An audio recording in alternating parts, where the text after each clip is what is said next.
Hi, I'm Jürgen Strauss from InnovaBuzz and welcome to episode number 13 of the InnovaBuzz podcast. The podcast designed to help smart business owners with an interest in innovation and the Internet of Things become even more innovative.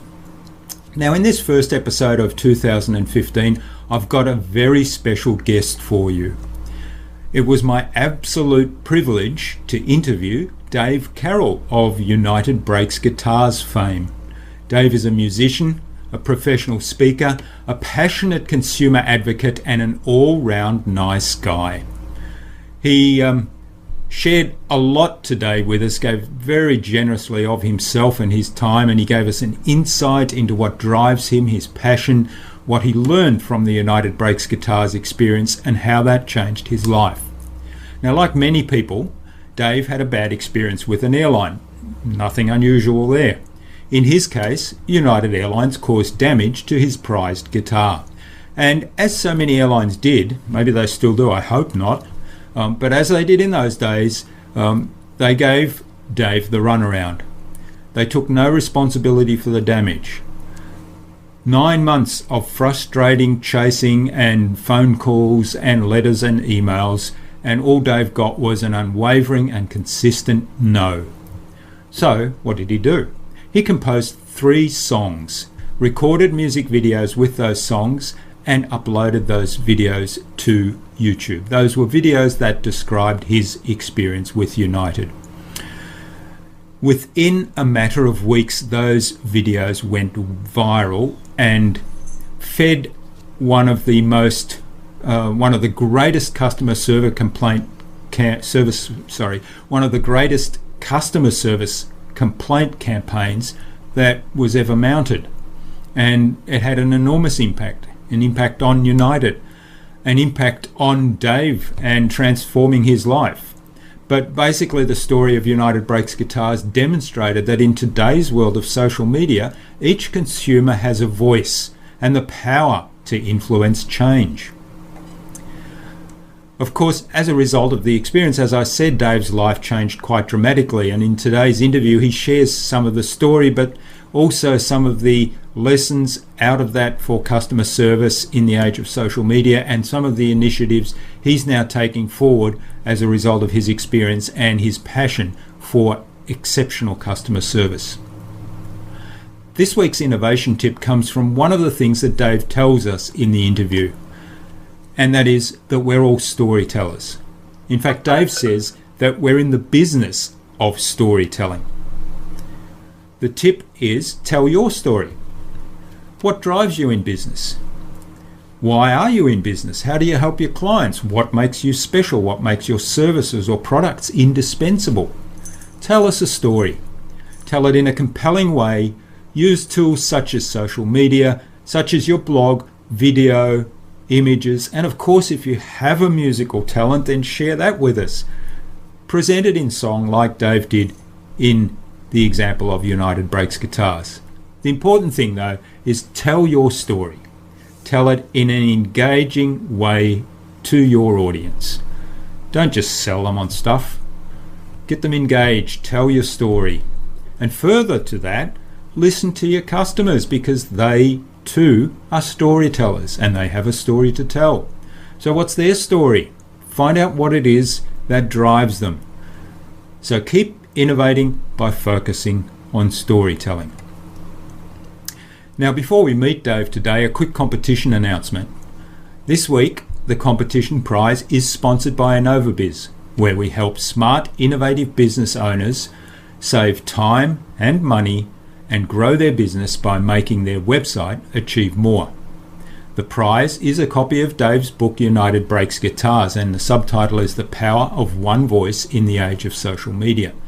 Dave tells the story in this book, but he also analyses the whole phenomenon of social media in today's world and what that technology means to business and to customer service. So stick around for details on how you can enter the draw to win that competition prize later on in the interview. Right now, let's get into the Innovation Hive and get the buzz from Dave Carroll. This is the InnovaBuzz podcast, helping smart businesses be even more innovative.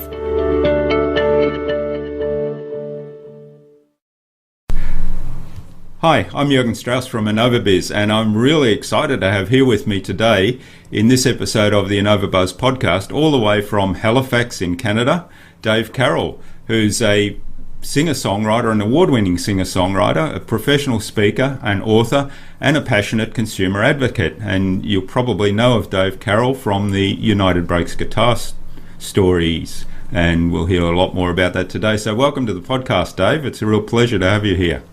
Thank you, Jürgen. It's a pleasure to talk to you from Canada. Yeah. And what's the weather like over there now?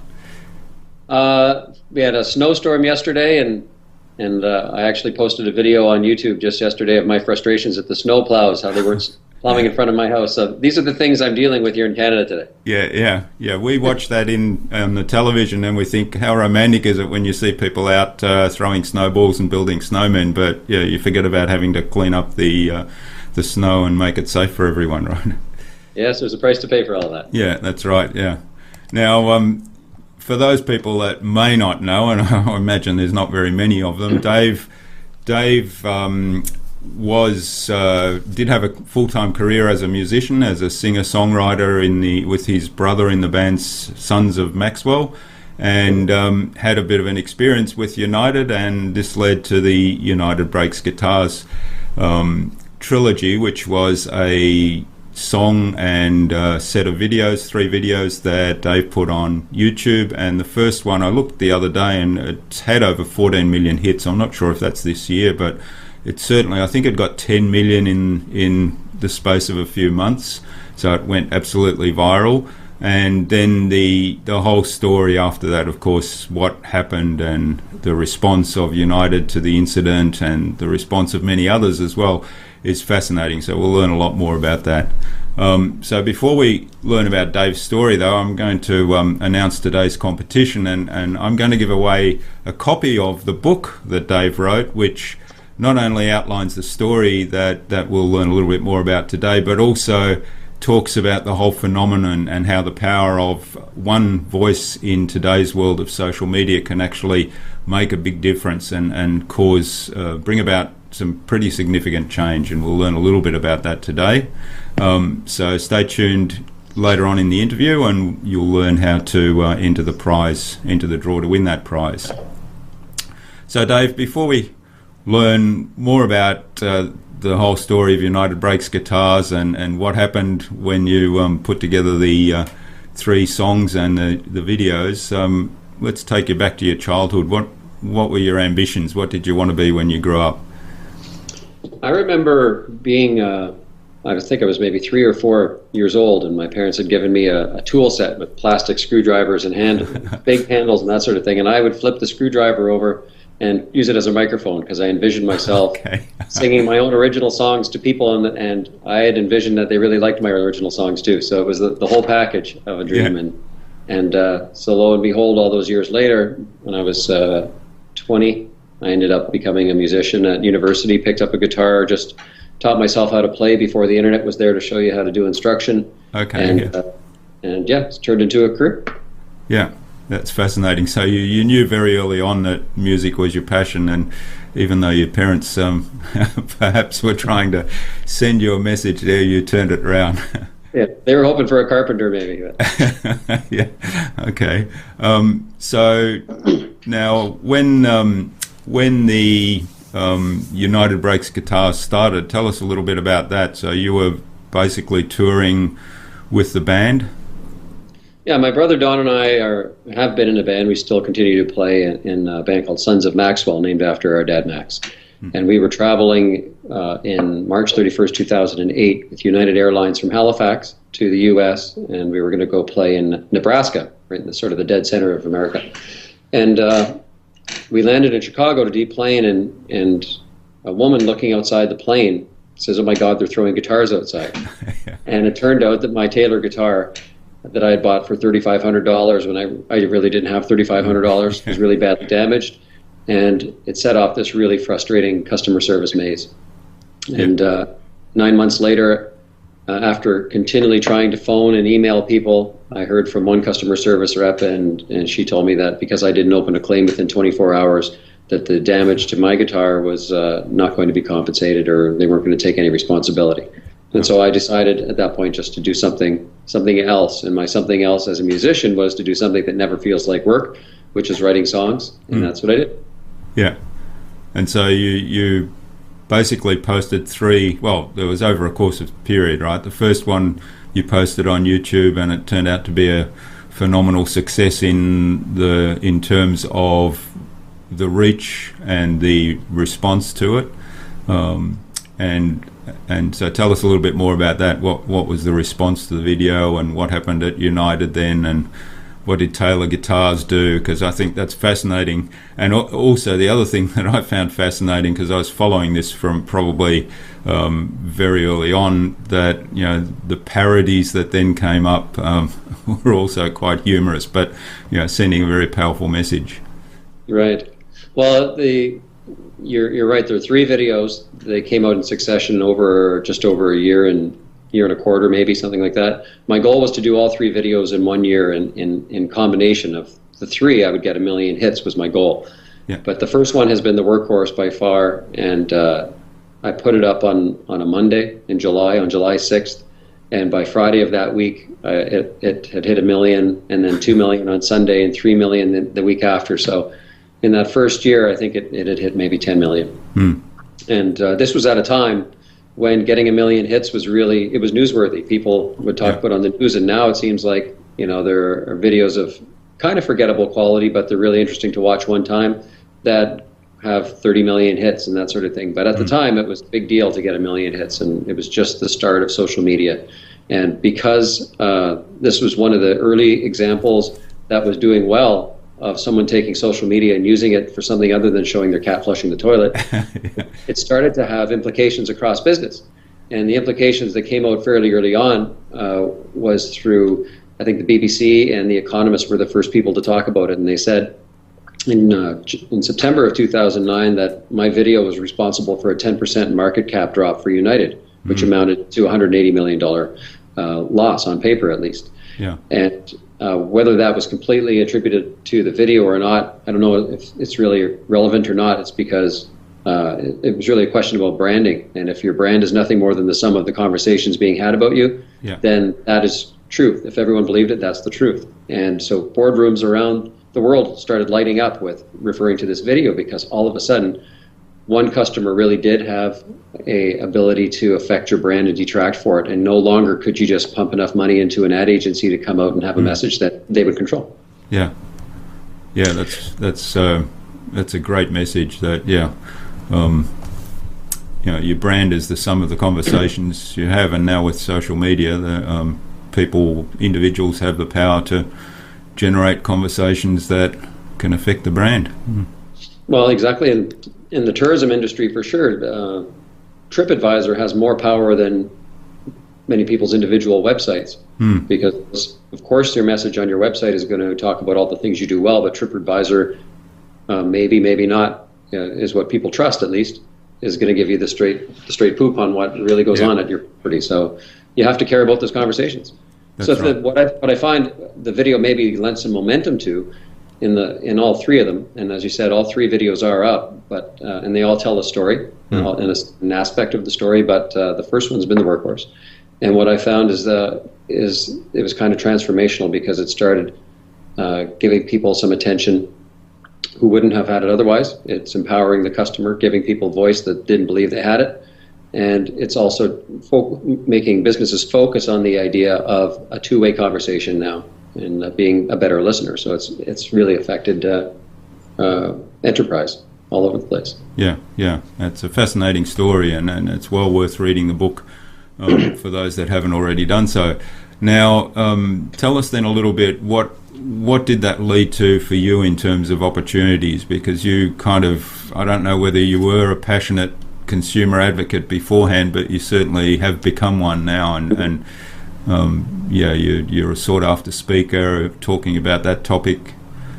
Yeah, you're right. When before this, I was an advocate to a degree where I would stand up for myself or that kind of a thing, but I really wasn't I never spoke before this. My first speaking event came a few months after my first video went viral in those first weeks. So it's been a baptism of fire, and my life has been completely transformed in the last 5 and a bit years since this. And I've gone from being exclusively an independent singer-songwriter in a band from Canada to most of my efforts these days are in the speaking world, going around sharing this story and watching it develop. Every year, the story develops more, and I learn more about it. I meet interesting people like yourself who've maybe studied this in some way or another and bring a perspective that I hadn't considered before. So in many ways, I think that I've been in a 5-year PhD in customer service. And so I travel around the world. I do a speaking literally anywhere there's an internet connection. It's possible that I might do a speaking event somewhere. And I've written a book, which you mentioned, and I'm involved in three business startups, 2 tech and a training program. So the training program is all about storytelling. I'm developing a program called the 5 Stories Workshop that convinces people, hopefully, and persuades them that storytelling is more important than ever. And if you want to cut through the noise in a digital environment where everybody's so overwhelmed with information, that the way to reach them is to do it with storytelling. Yeah. And there's right here in Halifax, there's a company called LifeRaft that is involved in social media monitoring. And they've taken listening to a whole new level. It's directed mostly at law enforcement and education especially with the bullying. I don't know down there if it's a big issue, but in university, it definitely is. Yeah. So this is an opportunity for people to listen, for people that might be calling out for help that might not say it at home, and so it's a powerful tool that way, and for law enforcement as well. And then in Australia, I'm involved with a company called Flamingo. And Flamingo is being directed, and the CEO is Dr. Katrina Wallace from Sydney, a great friend of mine and a researcher in the customer service space. And she's involved in the co-creation space, where companies are now understanding that their customers have a lot of feedback to offer, and she's created a software tool that allows companies to put it in with their CRM and have an exchange of ideas and allow consumers to choose the products they want and their information on their terms, and it's empowering stuff. Okay, well, there's some fascinating opportunities there. Definitely. I mean, I was going to jump in on the first one, the storytelling coaching. I think there's a huge need for that one, but all 3 of those opportunities sound really fascinating. And yes, bullying is an issue here that gets talked about. I mean, that's one of the, I guess, risks of social media, that you know, it's very easy to what's the right word? It's very easy to bully somebody or say bad things without, you know, it's almost a little bit anonymous. And I know we have a person in our network here who is a very big advocate about, you know, the responsible use of social media and talking about bullying, particularly for children, and education in schools. Yeah, and the tool, the software tool for the CRM sounds fascinating as well, because reputation management is one of the big things that I talk to my clients about, you know, particularly things like you mentioned TripIt, where people have a look at the reviews, and if you don't own that as a business owner in terms of what are people saying about you, how do you respond to that, and also how do you actively get all the people that have had good experiences with you to actually post reviews there as well, so that there's a balanced view on those review sites. That's something that I'm really keen to follow up on as well.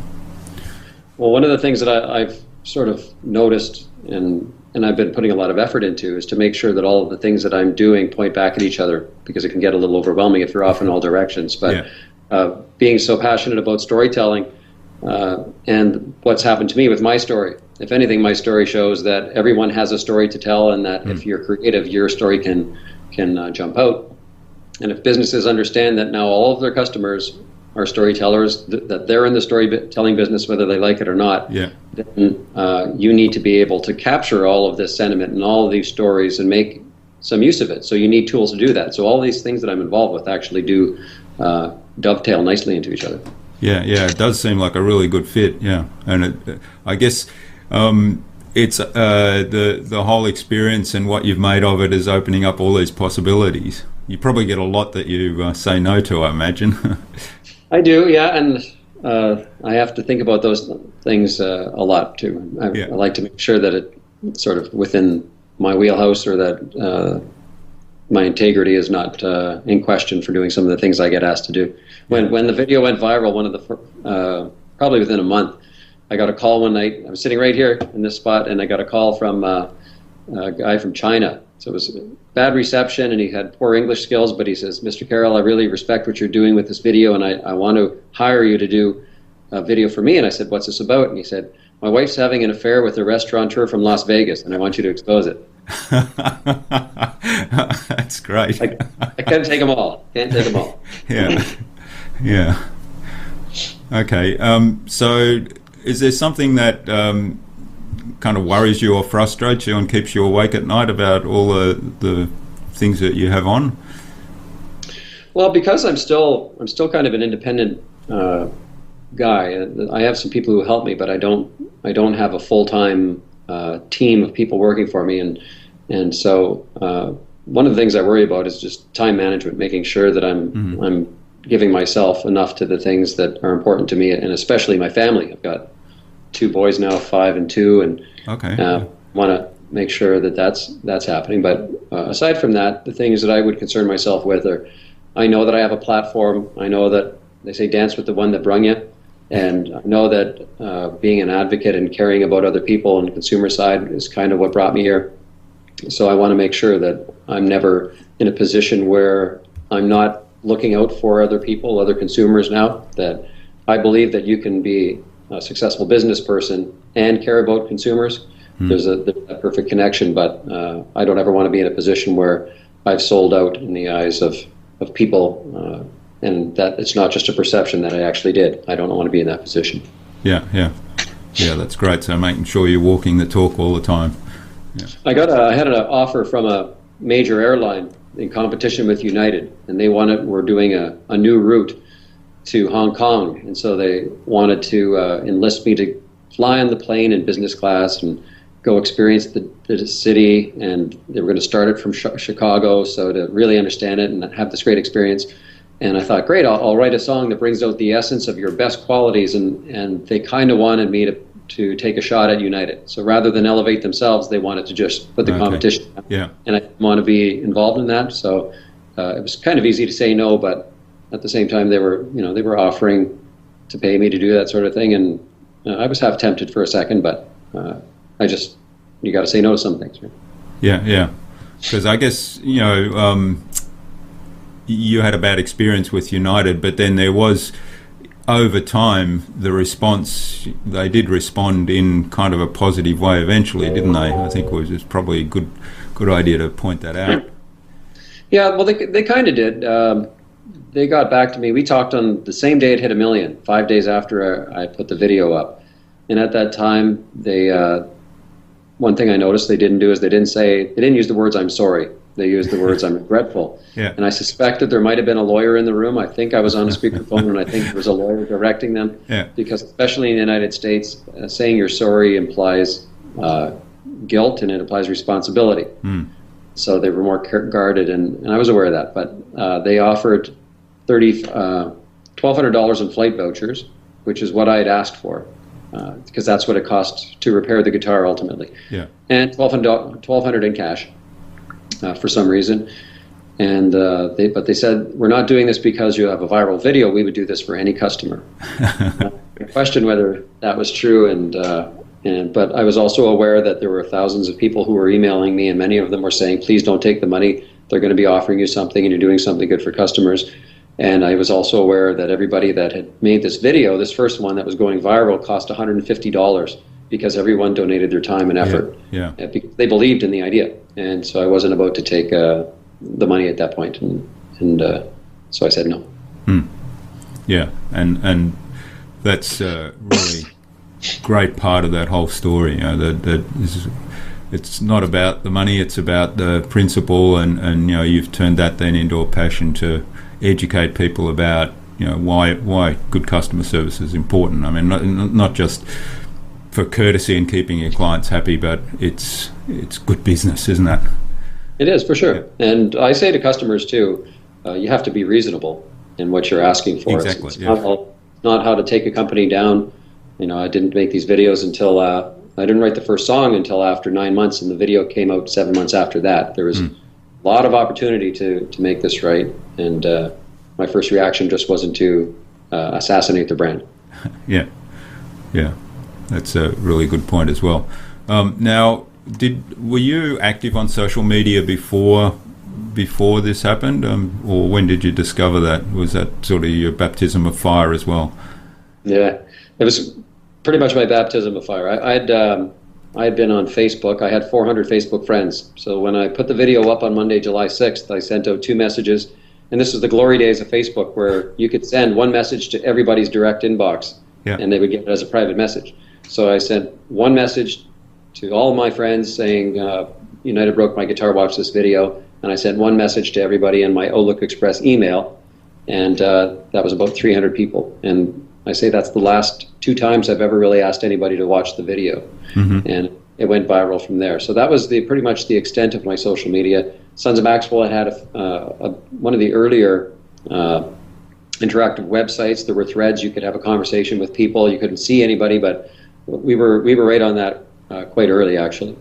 But when the video went viral, somebody signed me up for a Twitter account, my assistant Johanna, and I was tweeting before I knew what it was, and I was against the word tweet. I thought it sounded silly, and I was resentful that I had to stop at 140 characters, but I'm glad she did, because there's a zillion Dave Carrolls in the world, and I'm at Dave Carroll. I got first Dave Carroll to get in. That's one of my main social media accomplishments. Yeah, that's it's often hard to find people that have names that are fairly common. Yeah, so that's great. Yeah. So, did you see any risk in this kind of approach? I mean, generally I ask my guests what do they see as the risks or the opportunity costs involved in kind of being on the edge of innovation? The risks were, I was aware that there could be a risk about saying something about a brand and being sued for it. So I sent the lyrics to a lawyer, and they had a look at them, and they said, is everything here you're saying true and accurate? And I said it was. So they said you should be fine, especially in the United States where satire is your right. Yeah. And so I was assured that, as relatively assured as you can be, that they wouldn't sue me, or they couldn't sue me for that. And aside from that, that's the beauty of social media, is that whereas before it might have taken a lot of money to make a video like that, or how would you get it out, distribution, but the opportunity cost of spending a day together to make this video for $150 and then posting it to YouTube one night and going to bed and starting a media frenzy it's so easy to do if you have a message that cuts through. So it's really about creativity, but it's not so laborious anymore to create a message. Yeah, and it looked like everybody was having a ball on that video too.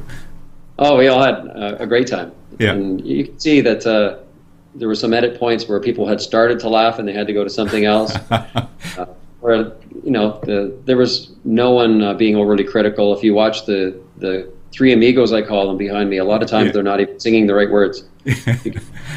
There was no second takes, and they were hearing the song for the first time that day. Yeah, no, it's quite inspiring in many ways, and as I say, it clearly looks like everybody's having fun, even the people playing the United hostesses. Yeah, for sure, and I guess that was one of my biggest lessons too. Is the fun didn't start at the point of the video. It started on the day that I decided to write the song, and that was 7 months earlier. And I remember laughing while I was writing these things, and I'm a visual person, so I was seeing some of the things that ended up being the video while I was doing that, and I instantly felt empowered. And if I did one thing wisely throughout this entire process, is that I understood that it was a process, and that I was able to enjoy each thing along the way, from the writing to the song, to making the demo, to making the recording, to then making the little plane that goes across the screen. That took me 4 hours to make that. Okay.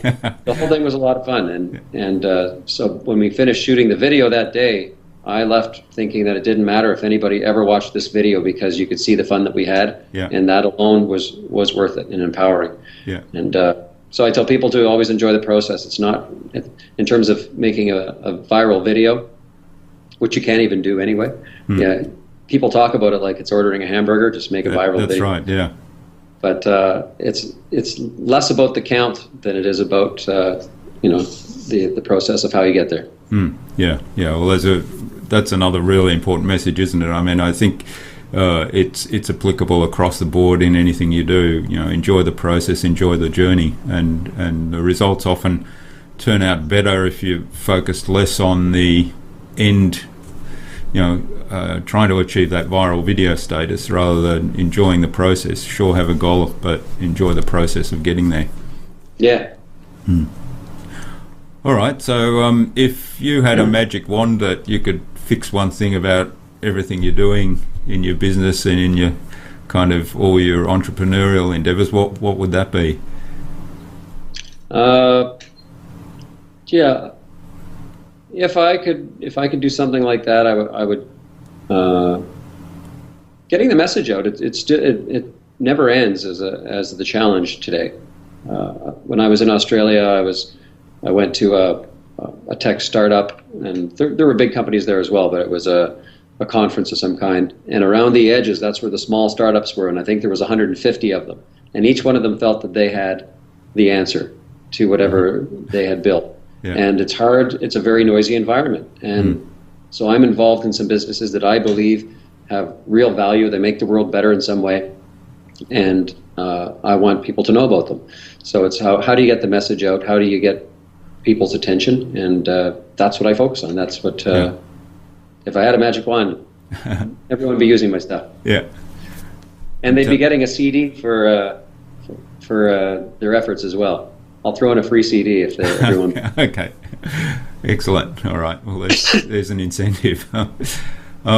Yeah. Well, the part of that is telling a good story to get the message out, isn't it? Which comes back to one of your initiatives. Yeah. Yeah, it is, and it's so important. With the 5 Stories workshop that we're working on, we approach it with the idea that there are 5 perspectives, and there's that parable of the blind man and the elephant. Where an elephant comes into a village, and there's 5 blind men that go out, and they each take up a different position around the elephant, touching it in a certain spot, but no one of them can identify what it is. One thinks that the tail is a rope, and another thinks that the leg is a pillar. And it's only when the 5 perspectives come together that they see what they actually have. Okay, yeah. And so with business or organizations, they should understand that there's 5 perspectives, and it's not just the company story of telling people when they started and how they do things. There are certain perspectives that leaders can use, certain stories within the company. The employees are storytellers, and they, when they go home every night and they talk to their friends and family, what they say about what it's like to work at that place is going to affect people's interest in doing business with them. And of course, there's the customer perspective.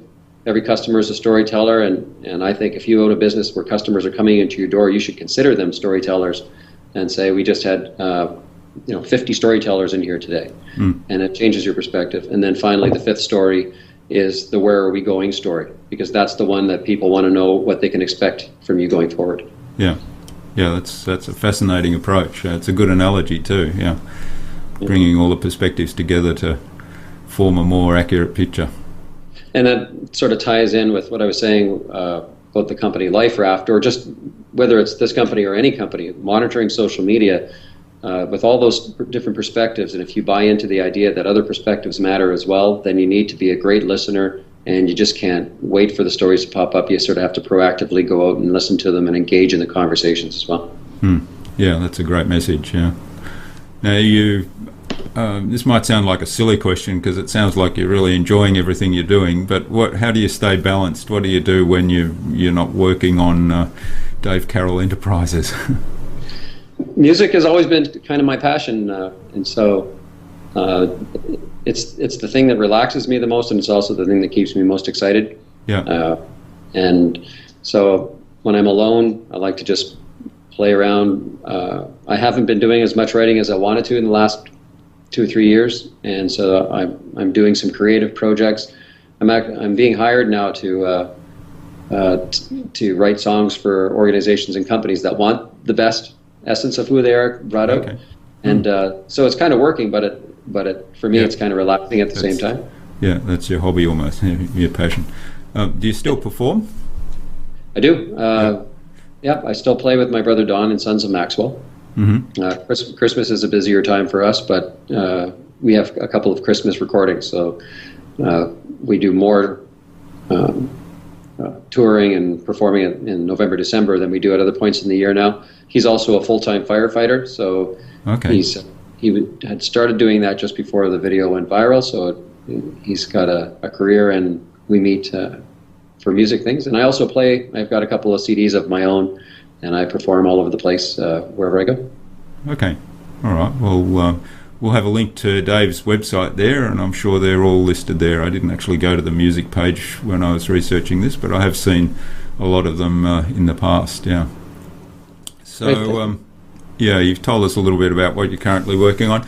I think it's time to move on to our what we call the buzz, which is our innovation round, and there's about 5 or 6 questions we ask you to help the audience understand, what's involved in somebody that's leading the way in innovative endeavours, and what advice would they give.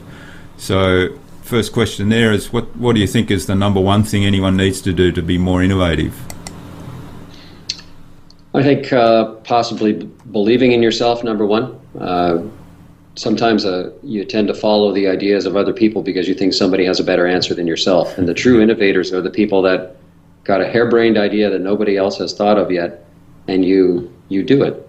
Yeah. In terms of United Brakes Guitars, all of the things that I'm really grateful to be doing now were a result of me doing something that no other musician I knew would do, which is to write a silly song, put all that effort into it, and to have a message about bad customer service. Most people would focus on, they would be chasing radio is where where the money is. So write a song, the radio single. I did something else and did it because I loved it, which I guess is my second point. Be passionate about it. Yeah. If you're passionate about it, it doesn't really matter if it's successful or not. You will have enjoyed that process we talked about. I think true innovators are pulled by this desire to do something unique, and they get a charge out of that. Yeah. And so enjoying the process, you may not be successful every time, but when you do hit a home run, it usually goes quite a distance. Yeah, that's great advice. So believe in yourself and have passion about what you're going to do, or don't do it if you're not passionate about it, is perhaps the other way of putting that. And I'd say probably associate with like-minded people as well. Innovators and people that are doing things that aren't conventional can be brought down by conventional thinking. And so there's a lot of that around, but there's also innovative thinkers who love and support the idea of doing something unique, and it's probably important to spend as much time with those people as possible too. Yeah, that's great advice as well. I've sort of recently had the pleasure, I don't know if you know of the Beechworth Bakery here in Victoria, and the guy that founded that now is a public speaker, and he's a real unique Australian character, and he sort of parodies himself in a lot of ways as well, but he has a lot of messages around customer service, and one of the things he says is, don't let the dream taker steal your dream, and it's about believing in yourself and associating with positive people, like you say. Yeah, it's amazing. Yeah. So I also usually ask, what's the best thing you've done to develop new ideas? But I guess you've probably answered that question, but I'll throw it back at you anyway. Well, I guess the simple answer is I've walked through every door that's been opened. Sometimes people have an opportunity and they second guess whether they're qualified to do it. And what I've discovered is that almost everybody in a position of leadership and authority, if you got them in a room and they were being completely honest, they would tell you that they always feel like frauds, or they don't feel like they have all the answers. And I'm no different than that. But my entire life has been filled with experiences where I didn't know what I was going to do, and just walking through, and the times I did take the chances, I always landed on my feet somehow. and was better for it. And I've never regretted taking chances. So I think if you want to take a little bit of risk, they say the biggest risk is to take no risk at all. Yeah. And so when I've had these opportunities, there's a lot of reasons why I shouldn't have done them. And if I listened to that conventional thinking, I wouldn't have, and no one would blame me. But in a position now where I'm doing things and offering value where I can, and associating with people who know a lot more than I do in the areas where I'm weak, and that's why I think those things will be successful, and why people should associate with like-minded people. Yeah. Well, that's all great advice. So walk through the open doors of opportunity. You don't turn away. So do you have any systems or tools that you use to kind of keep yourself on track?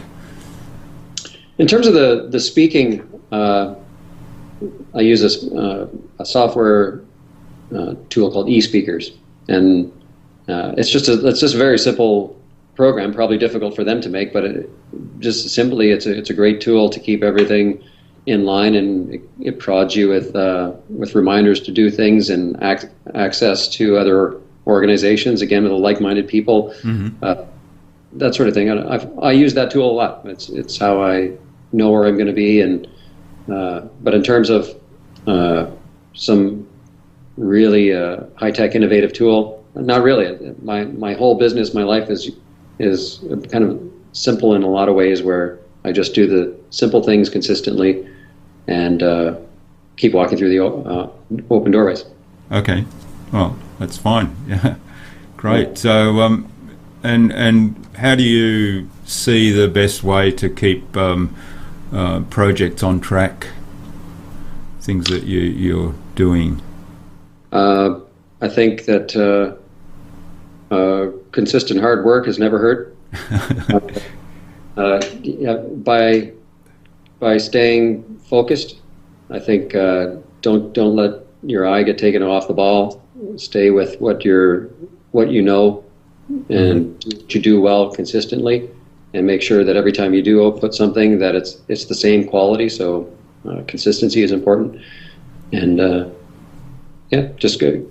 Constant vigilance. That's what it's about. Constant vigilance. Yeah, that's good. Yeah. Okay. And finally, what's the number one thing anyone can do to differentiate themselves? Again, storytelling is where that would come in, and believing that your story is unique enough to be told. You just have to be a little bit more creative in how you do that. And so that expression of storytelling could be, if you're a roboticist, that what kind of robot would you build that would be different than somebody else's? And so if you want to stand out, you have to be creative. And when you're telling a story, you have to speak from the heart to the heart of the person you're talking to. If you're a business and you're talking about your features and the price, anybody can match that. But when you're talking about your why and your purpose and your passions about why you do that, there are other people who will feel that, and that's what you want. You don't want people to hear what you're saying; you want them to feel it, and that's the difference in storytelling is between good storytelling and bad storytelling, and that's how you stand out, is by appealing to the deeper heart level stuff that allows people to put themselves in the driver's seat of your experience and experience for themselves, and that's a skill. Yeah, well, that's great advice, and I think that's probably one of the key things or key success factors of the United Breaks Guitars stories, because you actually succeeded in doing that. And again, I didn't know that any of that was going to happen. I couldn't have predicted it, but I did care about all of the details. I cared as a songwriter that I didn't just sit down and say, well, no one's paying me for this, so I'm not going to try on this song. I used my 20 years experience as a songwriter to come up with a formula that would hopefully grab people's attention in a busy online environment for 4.5 minutes. And I used a song template in my structure, the same type of songs that I would use in a bar when I noticed that there's great people in this bar and I want to get their attention. Yeah. And so there were certain songs that made people pay attention more than others. So I used that tempo and that sort of those hooks. And so I cared about that, and I invited people to be part of the project who care about what they do, the band and the video company, they all care about the quality of the work that's associated to their name. And as a result, all those components came together and we had a really solid product. Yeah, that's all great advice, and it's great to analyse the process in hindsight also when it all comes together like that, and try to replicate that in the future, right? Yeah, replicating it is harder than I wished it was, but sometimes you hit it right, and it's definitely worth going back and seeing what did I do right here, and what elements were successful, and replicate that. Control what you can, and don't worry about what you can't control. Yeah. Okay. Great. So, what's the future for Dave Carroll? Right now, my plate's pretty full with these opportunities, but I continue, as I say, to love the speaking, love traveling around and sharing the crux of the story, but also the effects and the implications around it. And every year, I'm learning something new, and there's something else to discuss and explore with it. It's a great metaphor for a lot of things, but I'm also really passionate about helping other people to become better storytellers themselves. And that's probably one of the things I'm most passionate about these days. So I'm looking forward to exploring that and helping other people believe in themselves and know that what they're doing matters. All right, that's great. Thanks, Dave. I want to come back to our competition, and as I said earlier, the prize today is a copy of Dave's book, United Breaks Guitars, and that's the story of how the power of one voice in today's world of social media can actually influence change in a profound way that actually improves things for a lot of people. Now, what we'd like you to do to enter the draw for that prize is leave us a comment, and I'll let Dave explain what we'd like to hear from you. Well, I'm always interested, as I said to Jürgen before we started the podcast, that I'm interested in knowing the trends and learning as I go along as well too. So I'm interested in hearing from people as to what you think the trends are in terms of customers and everybody else being able to communicate more effectively, to get their message out and become a better storyteller. How do you cut through the noise? What techniques do you use? What tools do you have? And what's the future look like in that regard for you? Okay, great. Thanks for that. And so there you go. So leave your comments under the video, and I'll get Dave to come back in a few weeks' time, have a look, and award that prize. Is that okay? Yeah, that's awesome. Okay, that's great. Well, finally, what's the number one piece of advice you'd give any business owner that wants to be a leader in their field and be innovative and particularly have good relationships with their customers, I guess? Congruency is one of the most important aspects, I think, of getting back to the 5 stories, all of these different perspectives, however you want to look at it.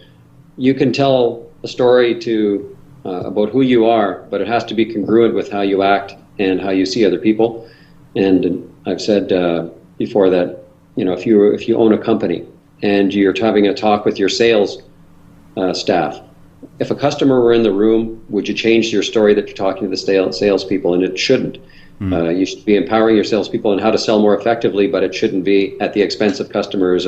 Your stories should definitely be congruent. And there's a lot of strength in that, because then everything's perfectly aligned, much more strong and enduring and long-lasting if you're walking the talk and being congruent.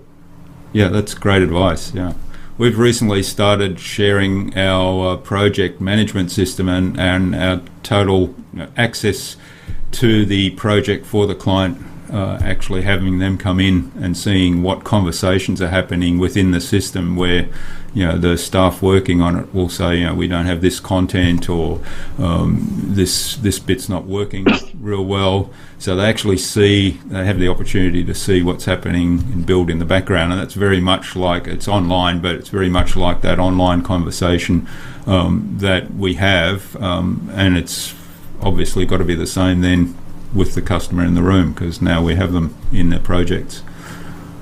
Well, I think one of my main messages when I'm talking is that you and I and everyone in the world are completely connected with one another in a fundamental way. And not everybody realizes that or embraces that as a possibility. And so if you really want to be a leader that has an organization that lasts and is relevant tomorrow, then maybe believing in this idea that we're connected could transform your business, because you'll automatically care about a customer you've never met before as you would your best friend or somebody else, because you will see yourself in all of these people, and caring about everybody else is a way to build relationships and trust and cohesiveness within your organization.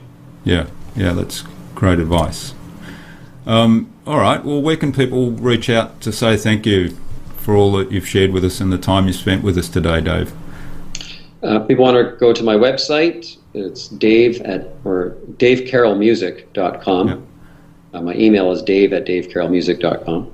But the website is where everything Dave Carroll is related. There's 4 doors there if you want any one aspect of music or the speaking and whatever. It all comes back to me, and I'd love to hear from anybody interested in chatting. Okay, that's great. We'll post all the links underneath the podcast post so that people can follow those through. Finally, Dave, who would you like to see me interview on a future InnovaBuzz podcast, and why?